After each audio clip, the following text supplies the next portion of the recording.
My dear friends, welcome to the Prep Journal IS. Commodity derivative market and concept of future and option. UPSC 2025 में इससे question आ चुका है like equity option and option trading. Just a little awareness about the option market would have make this question very easy.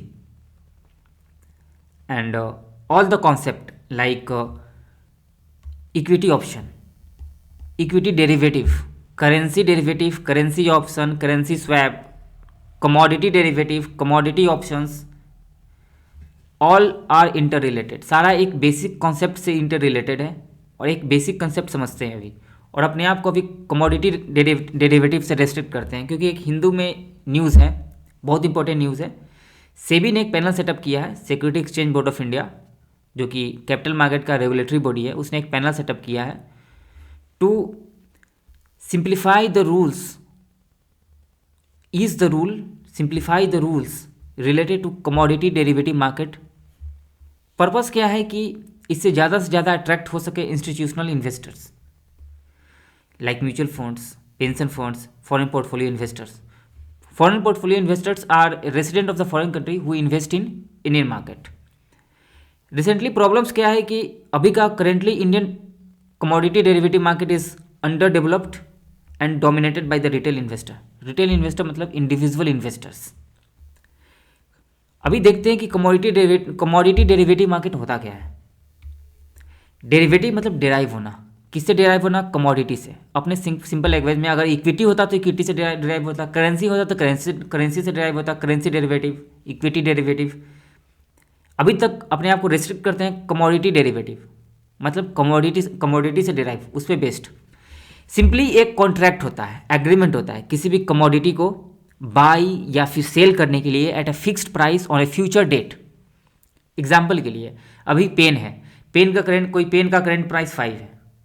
हम speculate करते हैं, ऐसा मुझे कहीं से न्यूज़ मिल गया कि गवर्नमेंट सारे पेन्स पर टैक्स लगाने वाली है 100%, और पेन का प्राइस इंक्रीज़ करेगा, और ऐसा उसको लेकर स्पेकुलेट करते हैं और मार्केट में MCX पर जहाँ ट्रेडिंग होता है या फिर NCDX पर ट्रेडिंग होता है वहाँ पर एग्रीमेंट साइन कर लिए कि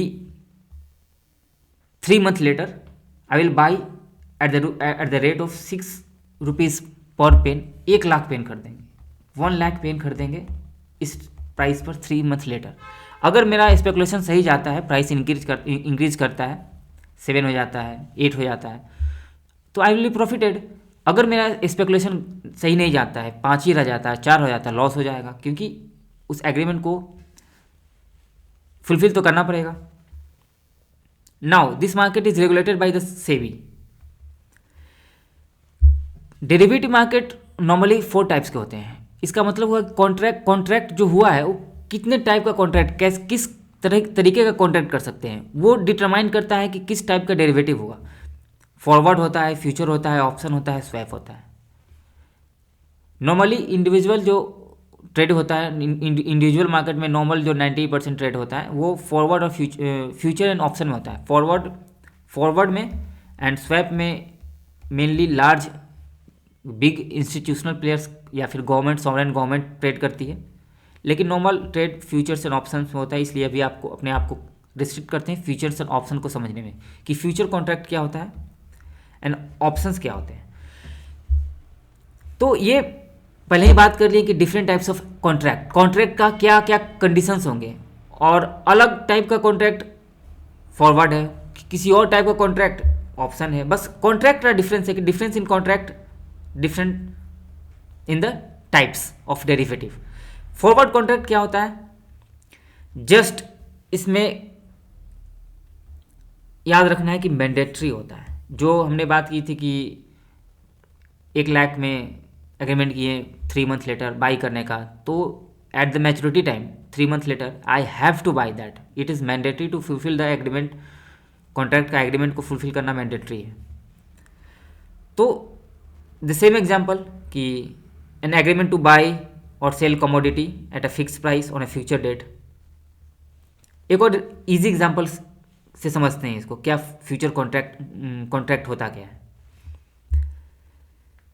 एक फार्मर है, उसको लगता है, स्पेकुलेट करता है कि प्राइस डिक्रीज करेगी वीट का, क्योंकि उसे लगता है कि इस साल प्रोडक्शन काफ़ी हाई हुआ है ऑल ओवर इंडिया में, तो प्राइस वीट का डिक्रीज होगा। तो उसे लगता है कि 2000 हो जाएगा। इससे अच्छा है कि कॉन्ट्रैक्ट साइन कर लेते हैं फॉरवर्ड 2500 पे, 3 मंथ लेटर बेचने का। तो 2500 पे बेचने का कॉन्ट्रैक्ट साइन कर लेता है। वहीं पे एक ब्रेड मैन्युफैक्चरर है, उसे ऐसा लगता है कि गवर्नमेंट ने कस्टम ड्यूटी डिक्रीज कर देगा वीट पे, एक्सपोर्ट ज़्यादा होगा, तो डोमेस्टिक में सप्लाई वीट का कम हो जाएगा, इससे प्राइस इंक्रीज करेगी। तो उसका अपना स्पेकुलेशन है प्राइस इंक्रीज करने का। तो उसे भी लगता है कि प्राइस 3000 जा सकता है, फार्मर को लगता है प्राइस 2000 जा सकता है। तो अभी करंट प्राइस 2400 या 2500 है। कॉन्ट्रैक्ट साइन होता है 2500 पर, फार्मर करता है कि बेचने का, और वहीं पे ब्रेड मैन्युफैक्चरर कॉन्ट्रैक्ट करता है खरीदने का। अगर प्राइस डिक्रीज होता है, 2000 जाता है, तो फार्मर को गेन हुआ, क्योंकि अदरवाइज मार्केट में उसे बेचना पड़ता है 2000 में। लेकिन 3 मंथ बाद उसका गारंटी है कि 2500 में उसको बेचना है, खरीद लेगा मार्केट में। अगर प्राइस इंक्रीज कर जाता है किसी कारणवश, तो फार्मर को लॉस हो जाएगा, क्योंकि अदरवाइज इसे 2500 में बेचना है, अदरवाइज मार्केट प्राइस 3000 है।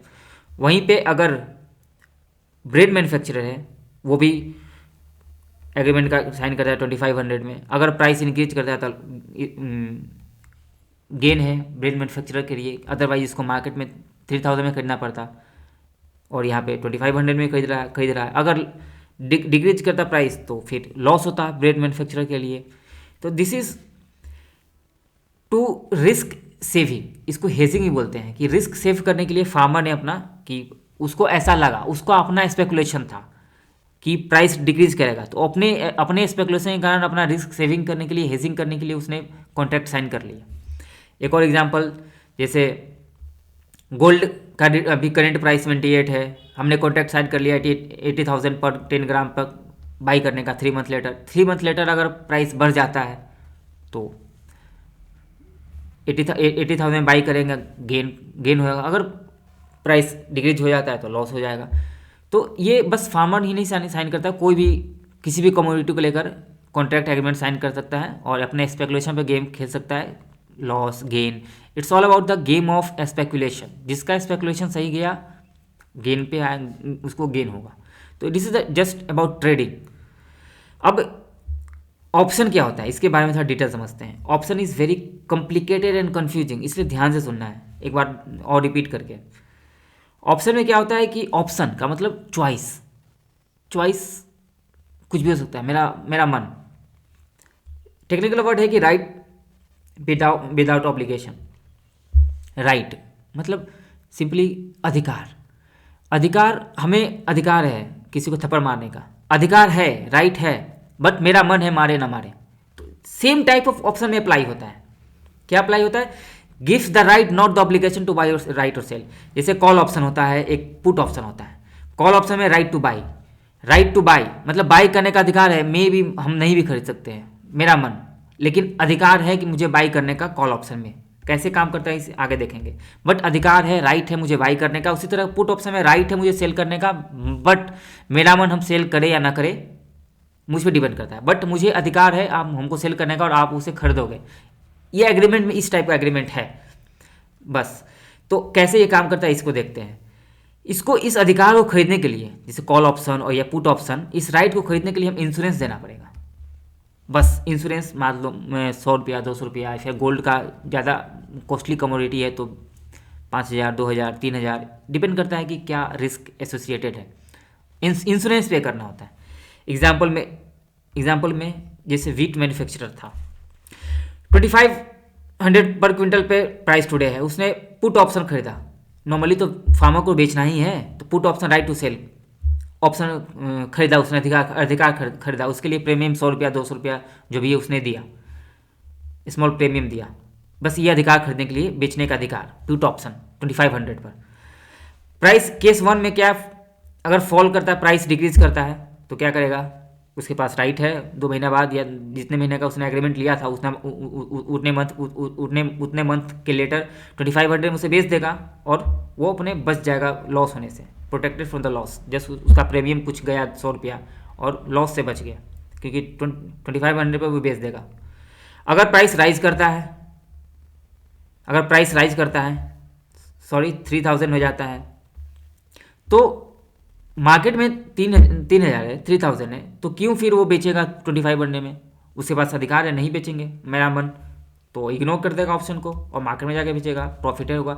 इसमें अंतर क्या हुआ है फॉरवर्ड से कि यहाँ पे डिक्रीज कर रहा था तो गेन तो हो रहा था फार्मर को, अपना स्पेकुलेशन किया था डिक्रीज करेगा, लेकिन बाय द वे इंक्रीज कर गया तो इंक्रीज कर गया तो लॉस हो गया। अब उस इंक्रीज से यहाँ पर जो हुआ पुट ऑप्शन के द्वारा बस हल्का 100 या 200 रुपया प्रीमियम देकर उस लॉस से बच गया, क्योंकि अगर इंक्रीज करेगा तो अपना ऑप्शन ही नहीं यूज करेंगे, राइट ऑप्शन यूज नहीं करेंगे और मार्केट में सेल कर देंगे, बेनिफिट हो जाएगा। उसी तरीका से कॉल ऑप्शन है, call option right two by, suppose trader है 80,000 में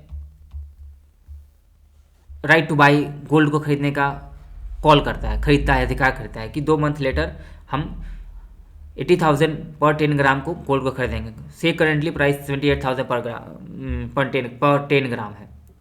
अगर प्राइस गोल्ड का मार्केट में डिक्रीज करता है, से 70,000 होता है, 75,000 होता है, तो फिर वो क्यों खरीदेगा मार्केट में 80,000 में? बाय द वे उसके पास राइट है, अधिकार है कि 80,000 में खरीद लेंगे, फिर खरीदेगा क्यों? नहीं खरीदेगा, अपना कॉल ऑप्शन का यूज ही नहीं करेगा, एक्सरसाइज नहीं करेगा, बस प्रीमियम देगा 2,000। अगर मैंडेटरी होता फ्यूचर की तरह तो उसको खरीदना पड़ता, 10,000 का लॉस हो जाता, बट अदरवाइज प्रीमियम का ही लॉस हुआ। अगर वो इंक्रीज कर देता प्राइस 85 हो जाता तो 80 में खरीद लेगा अपना राइट्स का यूज करके, और फिर 5,000 का गेन, लेकिन नॉर्मल गेन 5,000 का नहीं होगा, प्रीमियम भी तो देना है 2,000 को, तो नेट प्रॉफिट 3,000 होगा। ये बस कॉल ऑप्शन पुट ऑप्शन समझना है, ये कोई भी कर सकता है। दूसरी बात कि इसमें कोई फिजिकल कमोडिटी का ट्रांसफ़र नहीं होता है, बस जो गेन लॉस उसका ट्रांसफ़र होता है, कोई कमोडिटी ट्रांसफ़र नहीं होता है। बस फार्मर का एग्जांपल सिंप्लीफाई करने के लिए था, कोई भी पार्टिसिपेट कर सकता है, किसी भी कमोडिटी को लेकर पार्टिसिपेट कर सकता है। और put option, right option, put option, call option दोनों खरीद सकता है, कोई एक खरीद सकता है, प्रीमियम ज़्यादा देना पड़ेगा अगर दोनों खरीदना है तो। It's all about the nature of the contract which decides the swaps, future, forwards contracts. And ये क्वेश्चन क्या था इसमें कि there is no regulatory, third को डिटेल में पढ़ते हैं, there is no regulatory body either to warn the small investors about the risk of option trading. देखो इसमें सिंपल था कि अगर नॉलेज होता, ईपीसी कभी क्या करता है कि डराने के लिए काम ऐसा क्वेश्चन डाल देता है। तो अगर हमें थोड़ा सा नॉलेज होता कि ऑप्शन मार्केट क्या होता है, ऑप्शन मार्केट होता है, उसको रेगुलेट करता है SEBI, security exchange board of India, बस इतना है। रेगुलेटर तो है, यहाँ बोलो नो रेगुलेटर है सेबी। हाँ, ट्रिक्स के बारे में नहीं बात करना है कि कोई ट्रिक्स बताया कि जहाँ नो है वो गलत होगा, नॉलेज पे जाना है, हर जगह ट्रिक्स यूज नहीं करना, पर्पस है नॉलेज। यहाँ पे सेबी रेगुलेटर है, तो जैसे ही 3 कटेगा, बस यूपीएससी बस ये जानना चाहता था कि आपको पता है कि नहीं कि रेगुलेटर है। 3 घटा आंसर ये हुआ। Next video I will make in equity derivative और